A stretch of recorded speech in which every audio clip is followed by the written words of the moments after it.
Unstoppable God, let your glory go on and on.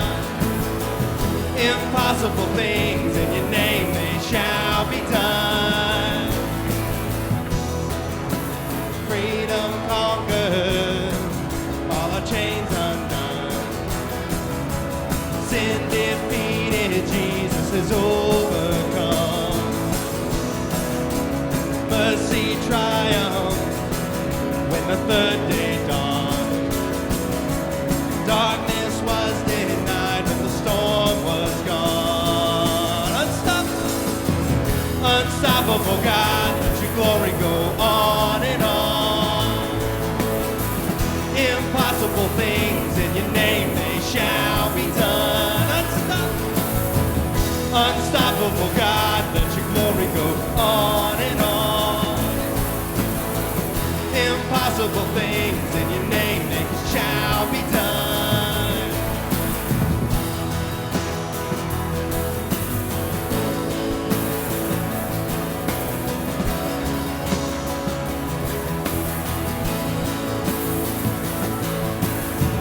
Nothing shall be impossible.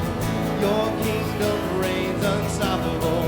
We'll shout your praise forevermore. Jesus, our God, unstoppable. Nothing shall be impossible. Your kingdom reigns unstoppable. We'll shout your praise forevermore. Jesus, our God, unstoppable. Nothing shall be impossible. Your kingdom reigns unstoppable. We'll shout your praise forevermore. Jesus, our God, unstoppable.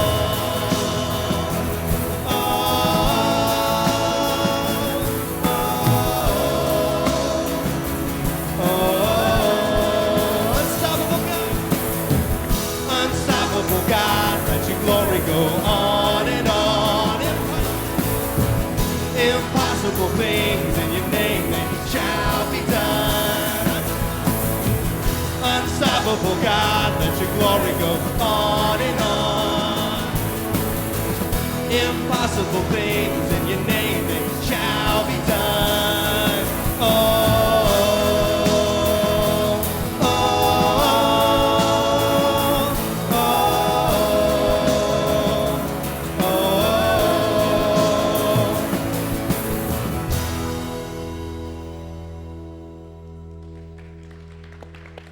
Great job, great job. Welcome, Rocky Fork. How are you today? Everybody doing good? Happy Father's Day to you dads out there. Happy Father's Day. It's an exciting day. Man, it's good to be here. I like that song because it reminds us that nothing is impossible. Now, I will tell you that just a few weeks ago, not too many weeks ago, some of us in this room might have thought it was impossible to worship online. At least from our perspective, we were trying to figure that out. But it's not impossible. We were able to do it. So we welcome you who are online. We welcome you who are on site in other rooms. We welcome you who are on site in this room. And we're glad to be here with you today worshiping together. It's going to be a great day. Hey, this is a good opportunity. If you're here and your dad's here, just look over at him and say, Dad, I love you. Dad, I love you. Hey, we don't hear that enough sometimes from our dads. We don't say that enough to our dads. But this amazing thing happens, and this is what we get to celebrate today, is we have a Father who loves us. He always loves us, a heavenly Father who shows us true love, and then we can reflect that love back out. So as dads, we have a great responsibility to love those around us. And so I hope that we'll be mindful of that today. Don't forget that things are a little different. We're not going to pass the trays, so if you didn't pick up your communion supplies, we will have the Lord's Supper together, but we've got communion supplies up here in the corners, back in those corners along the wall. You can grab those now. You're not going to offend me if you hop up to do that. And we aren't going to pass the offering baskets anymore, just to protect everyone from that. So there's offering boxes in the back of the room. You can drop your offerings there. I see I've got a stewardess, no, not a stewardess, a airline steward back there helping me with directions, right, and plugging everything in. So, hey, we're glad that you're here. If you would, just go ahead and stand up, and let's have a moment just to center ourselves and focus on our Heavenly Father together. Father God, you are a good Father. And today, Lord, lives can be transformed and changed forever because of you and because of your love, because of the great love that you showed us through your Son. What a gift that we've been given in Him. And Lord, I pray that as we spend this time together, as we spend this time singing praises to you, hearing from your word, learning about the way that you love us and the way that you provide for us and protect us, that we'll be reminded that we have a Father in heaven who never leaves us, who never stops loving us, who never stops pursuing us, and who is always going to be there, no matter what we're going through, no matter what crisis we're facing in our lives or in the world around us. You're a good, good Father, and you continue to pursue us. Lord, we want to sing our praises to you and just give you thanks in this day. In Jesus' name, amen.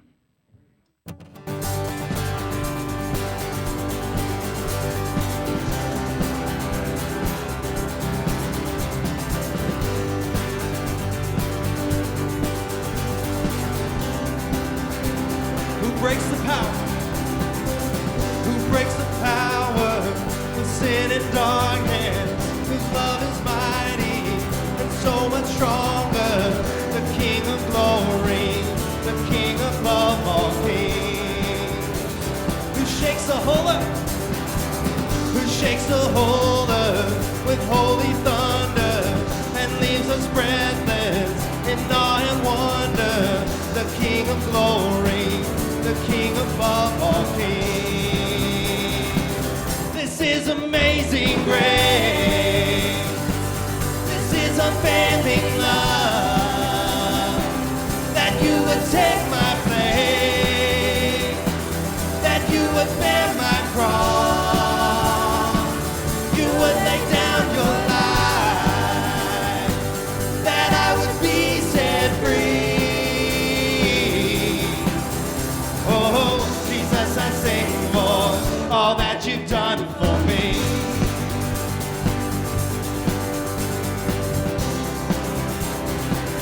Who brings our chaos? Who brings our chaos back into order? Who makes the orphan a son and daughter? The King of glory, the King of glory, who rules the nations with truth and justice, shines like the sun. All of its brilliance, the King of glory, the King above all kings. This is amazing grace. This is unfailing love. That you would take my place, that you would bear my cross, you would lay down your life.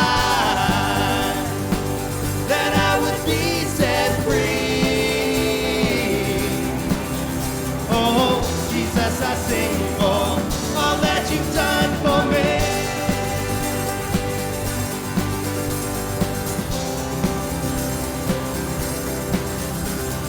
Worthy is the Lamb who was slain.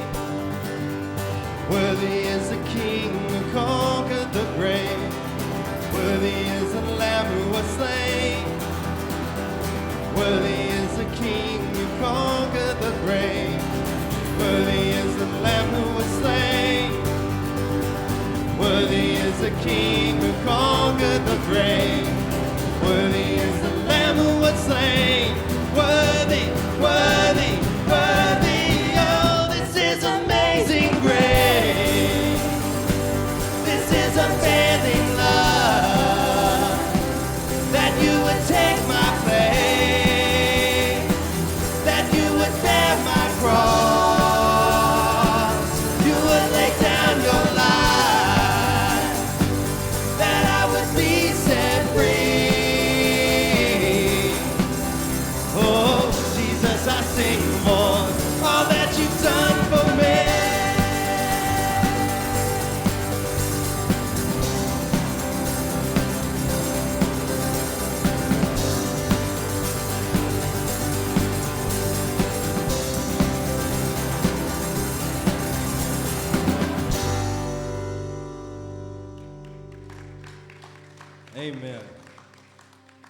Well, a couple of years ago, or maybe I guess it was last year, we had a bunch of students go to NYR. I know this year that kind of has fallen through, but they went to NYR, and every year that they get back, they always have some song that has changed their entire life. And last year, Hannah and this team brought a song to me. It's called Follow You Anywhere. We're going to sing it, and I listened to it, and it's a good song. It's really good if you're a high school student on top of a mountain, and the world is just wide open for all the things you can do. And I was like, man, this is really powerful. But what does it mean when tomorrow I have to wake up and go to a cubicle? Or tomorrow I got to wake up and the chickens are out and I got to round them all up. This is my life now. Or when things aren't wide open. When the normal Monday to Friday looks at me. What does a song like Follow You Anywhere look like for that? And so as I was thinking about, do we introduce this? Do we start playing this? And we've been playing it for a little while. What does that mean? So this is what I ask you. If Follow You Anywhere doesn't mean that, ask God, where is my anywhere? My anywhere is when I have a chance to talk to my neighbor because my chicken's in their yard. That's my anywhere. My anywhere is when I'm in my cubicle and I have a chance to be happy in a time of pandemic. That's my anywhere. So as we sing this, your anywhere is where God has put you right now. So let's sing Follow You Anywhere.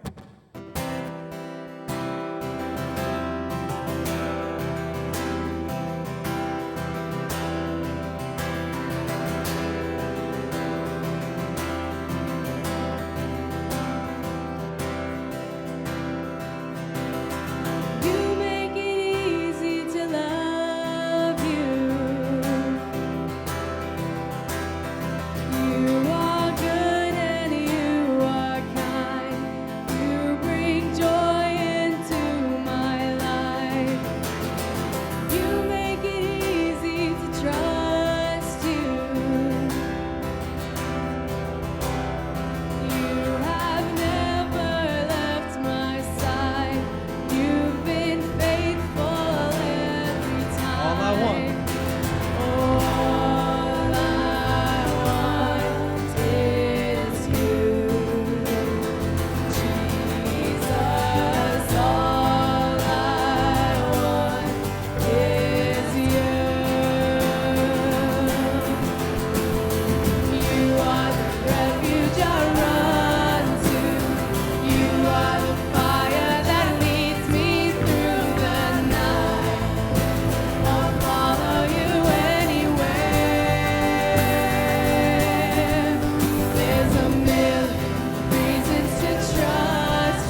have a seat.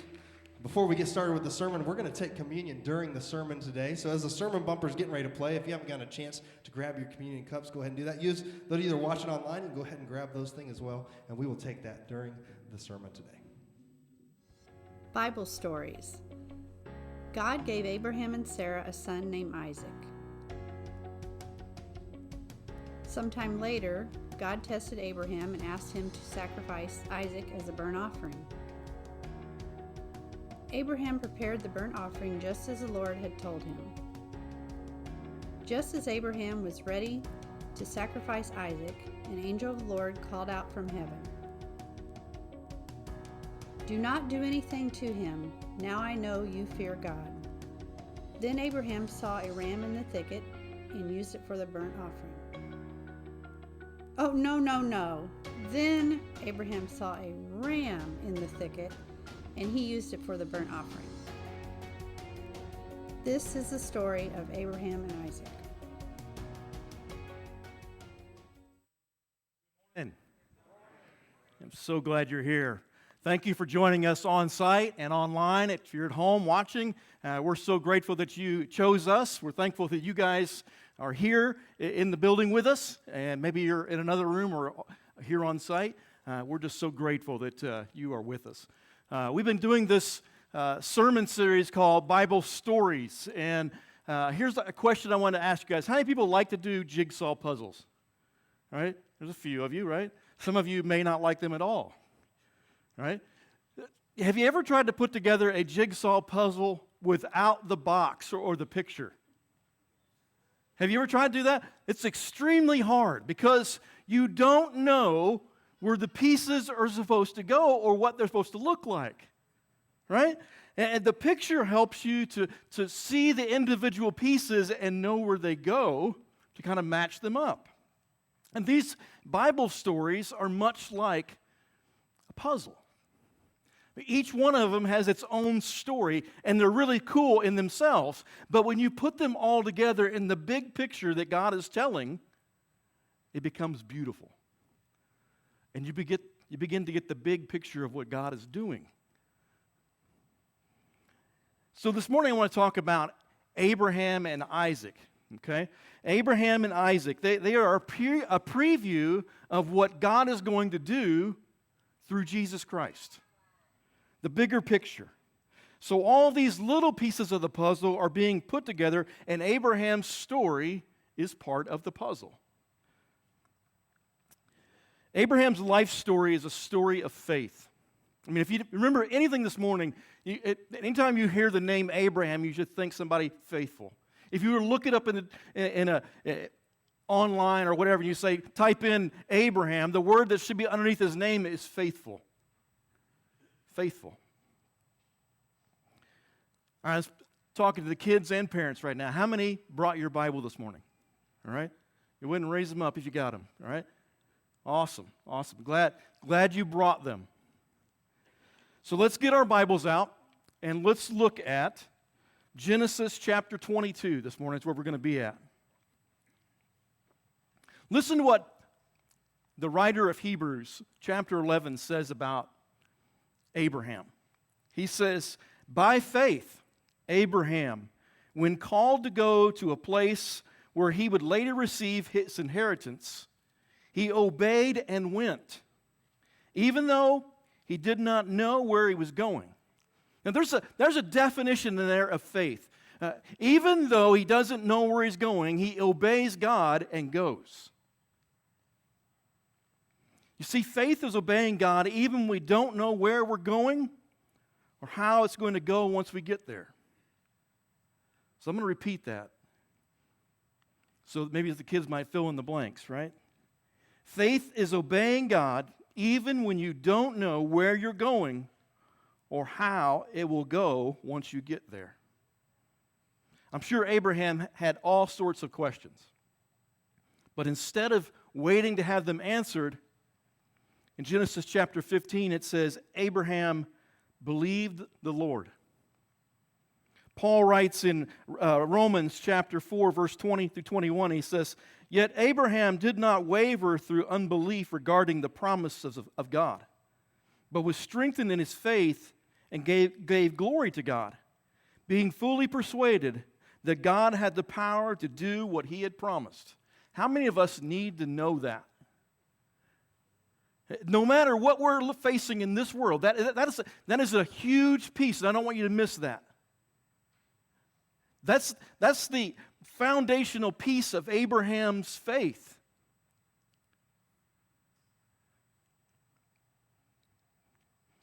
It didn't make any sense. But Abraham believed that God would do what he promised to do. Life is full of disappointments, isn't it? We don't get the job we applied for. We don't get accepted in a certain program or the school. We don't get a raise that we expected or thought we should have or deserved. Do you still believe that God is at work and can do good things? I mean, if we don't get our way, is God become less of a God? If God doesn't heal me, is he still a good God? If God doesn't see this miracle come through for my loved one who is laying on their deathbed, is he still my God?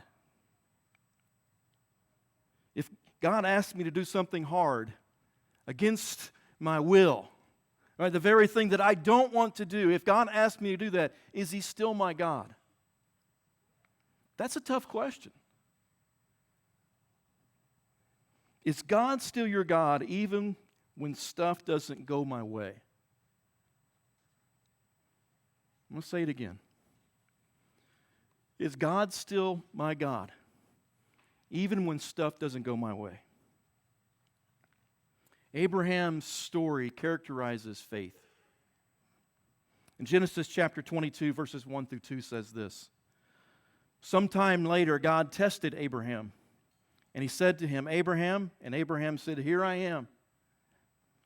And then God said, take your son, your only son, whom you love, Isaac, and go to the region of Moriah and sacrifice him there as a burnt offering on a mountain that I will show you. I don't know how many times I've read this, but every time I read it, I always come to the moment, I'm so thankful he didn't ask me. I mean, here we are on Father's Day, right? And this would be so hard to even fathom or think about. God is giving us here in this scripture, he's giving us a preview of a bigger picture. Abraham is part or piece of the whole puzzle. Genesis chapter 22, verse 3 says, early on the next morning, God doesn't wait very long. It says Abraham heads out to obey God. It's a 3-day journey. They packed up all sorts of things to take with them. And on the way, I'm sure he had all kinds of questions. Like, God, why would you ask me to do this? This is my only son. I have waited, and it will kill my wife. It will break her heart because we have waited so long to have a son. This is the very son that you promised me. Why would you ask me to do this? And when they get to the region of Moriah, it says in verse 5, it says, Abraham says to his servant, stay here with the donkey while I and the boy go over there, and we will worship, and then we will come back to you. Now, I always had a picture in my mind that Abraham was a small boy. And maybe that's just our Americanized churches, that's the image we have that we got in Sunday school, or we've just been fed that. That's what we see, right? But actually, more likely, the age of Isaac, he's much older. He's probably from the age of 20 to 37. 20 to 37. There's a 17-year range there. But he's not a young boy. He is a boy, a young man. And I want to draw your attention to the word we, right? We will return. Abraham has faith that both himself and Isaac are going to return. And we know this because if we read Hebrews chapter 11, verse 19, it says, Abraham reasoned in his mind that God would raise the dead. So even if he did sacrifice Isaac, he believed that God would raise him up. Abraham knew God was going to keep his promise, and he was trustworthy. You see, faith is trusting God even when the story doesn't make sense. Now, let me emphasize that. I'm going to read it one more time. Faith is trusting God even when the story doesn't make sense. And how many times have we been in that situation? That is the hardest part for every one of us. To have faith when the story doesn't seem, we can't see the whole story. We don't know how it's going to finish. We don't know how it's going to end up. And to place our faith in something we haven't seen, we haven't touched, but we do have a hope for, that's amazing. And it's so hard for us to trust what we can't see or how it's going to end. Romans chapter 8, Paul would write this in verse 28. He says, "We know that in all things God works the good of those who love Him, who have been called according to His purpose." If we jump back to Genesis chapter 22, verses 6 through 11, Abraham took the wood for the burnt offering and placed it on his son Isaac. And he himself carried the fire and the knife, and the two of them went on together. And Isaac spoke up, and he said to Abraham, "Father?" Abraham said, "Yes, son." He says, "The fire and the wood are here," Isaac said, "but where is the lamb for the burnt offering?" And Abraham, I can imagine with tears in his eyes, said, "God Himself will provide the lamb for the burnt offering, my son." And the two of them went on together. And when they reached that place where God told them about, Abraham built an altar there and arranged the wood on it. He bound his son Isaac and laid him on the altar on top of the wood. And then he reached out his hand and he took a knife to slay his son. But the angel of the Lord called out from heaven, "Abraham, Abraham." "Here I am," said Abraham. Verse 12, it says, "Do not lay a hand on the boy. Do not do anything to him. Now I know that you fear God, because you have not withheld your son, your only son." Abraham looked up, and there in the thicket he saw a ram caught by its horns. He went over and took the ram and sacrificed it as a burnt offering instead of his son. So Abraham called that place, "The Lord will provide." And to this day, he said, on the mountain that the Lord will provided, that would be the place. Some of you are having a moment right now where you're thinking, I've never really put two and two together. The story of Abraham is really the story of the Father and the Son, of the Father in heaven and of Jesus Christ. It's a preview of what is to come. So here we are. The Father's been asked to sacrifice a son, the test of faith. And God has given Abraham and to us a glimpse of what is to come. God will provide a perfect sacrifice in His Son Jesus. God stops Abraham from harming Isaac, because a day will come when the Father will sacrifice His one and only Son. Jesus is a ransom for you and I. And here we are a couple thousand years after the cross and the resurrection. And Jesus came and died for the sins of the world, that God raised Him from the grave to overcome sin and death. For a lot of us, I think there's a missing piece in the puzzle. And we get frustrated because we're trying to put it together. We're asking questions like, I don't know where this fits into my life. I don't know how this all works. And we don't have a picture to look at. And these Bible stories, they give us a bigger picture. What's even more frustrating is when you get to the end of the puzzle and there's a piece missing, right? How many people have done that, right? You got a puzzle from a friend, right? They didn't tell you that, oh yeah, the dog ate that. And I'm wondering if maybe your story has a missing piece in the story. That God is trying to tell you something. That your puzzle piece is in Christ Jesus. And when we put that in the center of our relationship, the center of our life, the center, the most important thing in our lives, suddenly the lights come on. The aha moment happens. The big picture can be seen. That my story is based on who Jesus is and how I fit into His life and how I fit into His world and my relationship. That God is inviting us to make Jesus the most important relationship in our life. That God loves you, that He sent His one and only Son to rescue you from your guilt and from your shame and from your past. So here's what I would say. We're going to take communion here in a minute. And after communion, I want to encourage you to be thinking. If you want peace, right? You may be looking for the piece of the puzzle, but I'm telling you, if you want peace, right? The other peace word, right? If you want peace, and you'll find it in Christ, and you will fit, finally, in God's story. We're going to take communion. And I want to remind you that God's love is so overwhelming. It's bigger than we can even imagine or even put our heads around.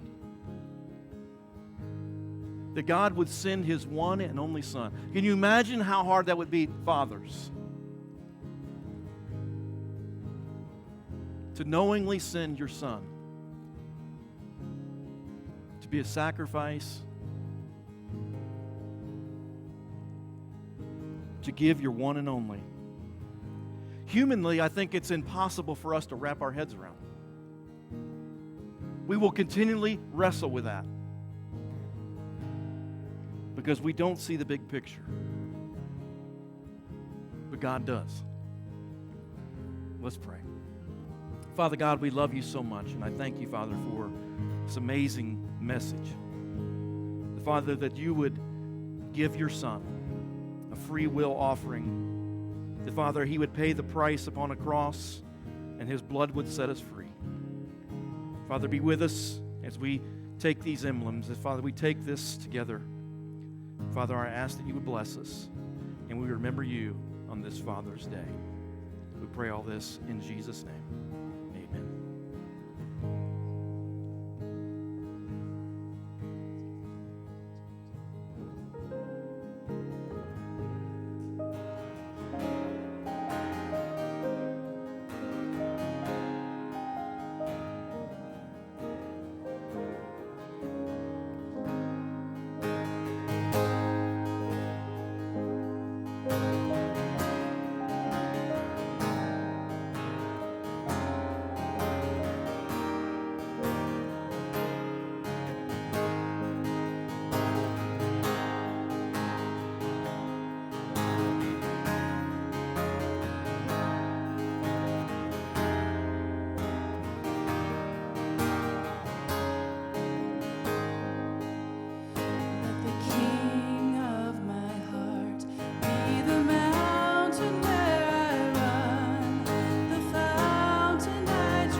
Promise? Praise God. How about we celebrate some baptisms together? You can have a seat.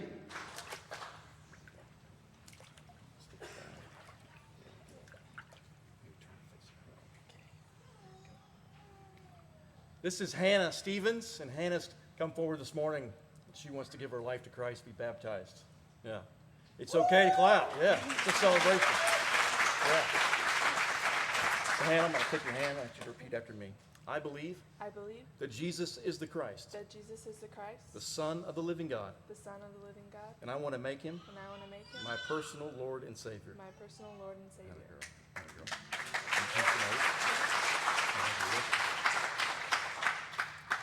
And this is going to be the last breath of the old you. Okay, when you come up out of this water, you'll be made new. All sins are forgiven, and you'll be a child of God. All right, right on back. And I baptize you in the name of the Father, and the Son, and the Holy Spirit for the forgiveness of your sins and to receive the indwelling of God's Spirit in your life. All right, right on back.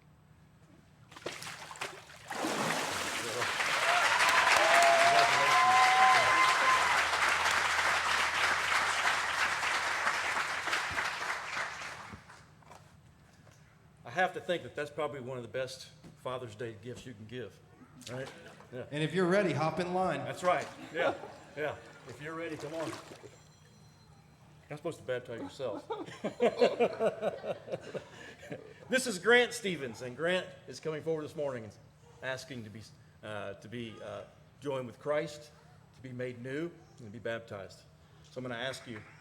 Yeah.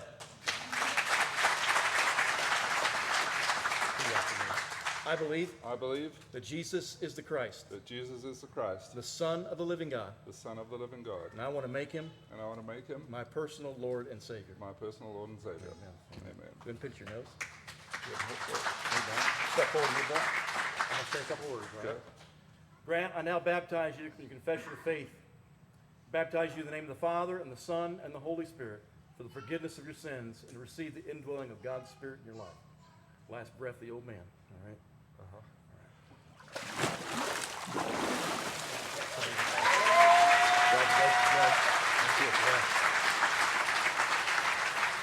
You've heard us say it a lot of times. There's no better way to end a service. Thank you for joining us on-site or online. We're going to wave bye, and we will see you right back here next week. Thanks for being with us. The ushers will dismiss you, and we'll fellowship out in the parking lot. See you next Sunday.